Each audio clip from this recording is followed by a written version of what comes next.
E aí, meu amigo, minha amiga, tudo jóia? O dia hoje aqui está ensolarado em Brasília, no Distrito Federal, Brasil. Para você, povo do mundo, tudo de bom. Então, ontem a gente estava conversando, né, sobre a gratidão que a gente do setor de gastronomia tem ao ver nossos clientes adorando a nossa comida. Isso realmente é muito bom, muito satisfatório. É uma coisa que quem atua na área que vai perceber. Mas tem um dado e uma coisa muito importante que é justamente dando seguimento a esse lado do empreendedorismo, né? Do empreendedor. Então muitas vezes as pessoas elas entram no segmento de alimentação porque todo mundo tem que comer, ninguém vai parar de comer, né? A gente sempre escuta isso. Eu me lembro até ontem um colega, o Ricardo, ele fez uma postagem: pô, saudade de você, amigão, dos nossos bate-papos, das nossas biritas aí. Isso já são o quê? 30 anos, né? Atrás, onde a gente conversava, batia muito papo. E nas nossas conversas, não só com ele, como vários, o que a gente quer é mudar o mundo, né? Hoje a gente senta ainda com outros grupos, né? Com outras pessoas. No momento atual a gente não está podendo fazer isso, né? Por causa da pandemia que estamos vivendo no mundo. Mas sempre a gente discute e a gente pensa em estar mudando o mundo de alguma forma, né? Principalmente quem tem essa visão empreendedora, né? E é um risco muito grande o que o empreendedor, o empresário toma ao iniciar um negócio. No Brasil principalmente, né? Você pega um dado do Sebrae, por exemplo, puxa vida, 5 anos, em 5 anos 80% das empresas fecham. Só que quando você vai atrás para identificar as razões que fizeram com que essas empresas parassem, elas são muito claras. E é aí onde está a grande questão, né? Que você precisa ter a sua empresa na ponta do lápis, sabe? Então, quando eu falo que a gente fica feliz quando vê um cliente comendo, se alimentando no nosso estabelecimento, mas como é que está o coração do empresário, né? Pô, será que ele realmente está feliz por outro lado? Como é que estão os números da empresa? Como é que ele consegue viver seu dia a dia? Então, estatisticamente, esse dado da Sebrae leva a crer que as pessoas elas não são completamente felizes, né, no seu negócio, e elas acabam abandonando por fatores financeiros em sua maioria e por falta de conhecimento, por falta de gestão. Ela de repente ela tem conhecimento numa área que, vamos supor, ela gosta de cozinhar, mas ela não conhece de números, ela não conhece de fazer uma ficha técnica de um alimento, ela gosta de botar a mão na massa, ela não sabe quanto é que de fato aquele alimento está custando para estar colocando na mesa e estar servindo, né? Ela não tem isso muito claro, ela não tem uma organização de recursos humanos boa, que fortaleça a estrutura da empresa, né? Que faça a empresa crescer, um plano de carreira. Enfim, a gente vê de fato diversas situações, são diversos fatores, mas em sua maioria é justamente essa engrenagem, que ela não está andando de uma maneira correta e propicia a um encerramento das atividades, né? Então, ao longo do tempo, eu, como atuei tanto como diretor de empresa, gerente de empresa, vendedor de empresas, eu pude perceber na maioria das empresas de sucesso que eu trabalhei, né, como Belsalt, CTIS, Serpa, essas empresas todas, elas me trouxeram muitas habilidades do ponto de vista de gestão, né? A própria Caixa Econômica Federal, quando eu fui estagiário da Caixa Econômica, apesar de pouca idade, né, que eu fiquei na Caixa Econômica como menor estagiário e depois estagiário pelo CIEE, mas você percebe uma organização. Então você tendo essa organização, você consegue fazer com que as coisas elas funcionem melhor. E como eu gosto muito de ler, né, isso me ajudou bastante a ter esse entendimento, né?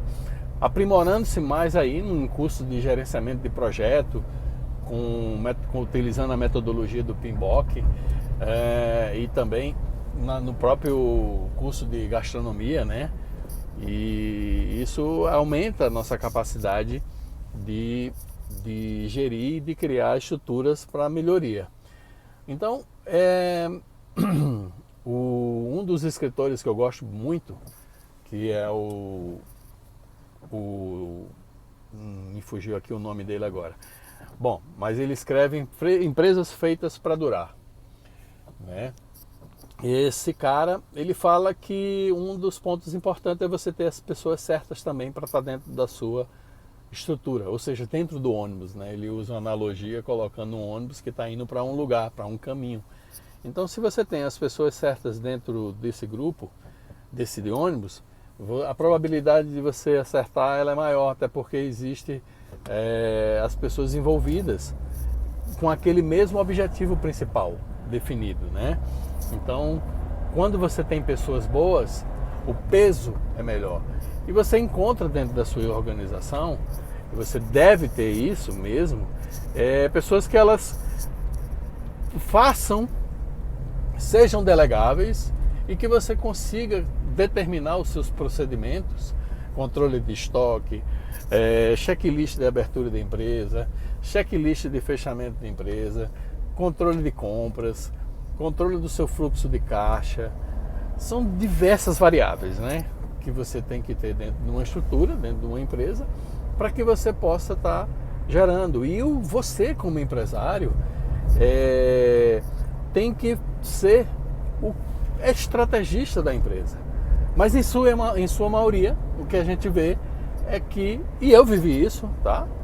Até implementar meus sistemas, é que você acaba sendo empregado do seu próprio negócio.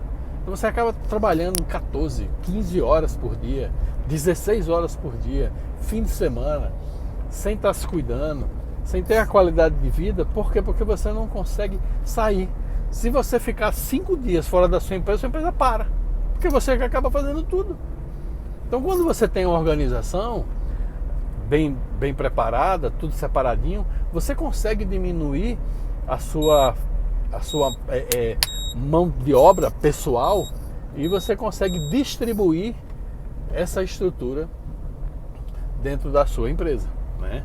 Então, pega um exemplo simples, só para você ver uma coisa interessante, que um dos métodos que nós criamos no segmento de refeitório, né, de fornecimento de alimentação, é que a gente identificou que se a gente tivesse o cardápio mensal, tá, no self-service, por exemplo, a gente tivesse um cardápio mensal e esse cardápio ele pudesse, a primeira semana, a segunda semana, a terceira semana, a quarta semana, cada um cardápio diferente, com os pratos principais, né, por exemplo, bem definidos, né, e eles pudessem rodar somente na quinta semana. Então na quinta semana seria aquela primeira semana do início da estrutura daquele cardápio. Então isso nos ajudou muito, porque você consegue ter uma projeção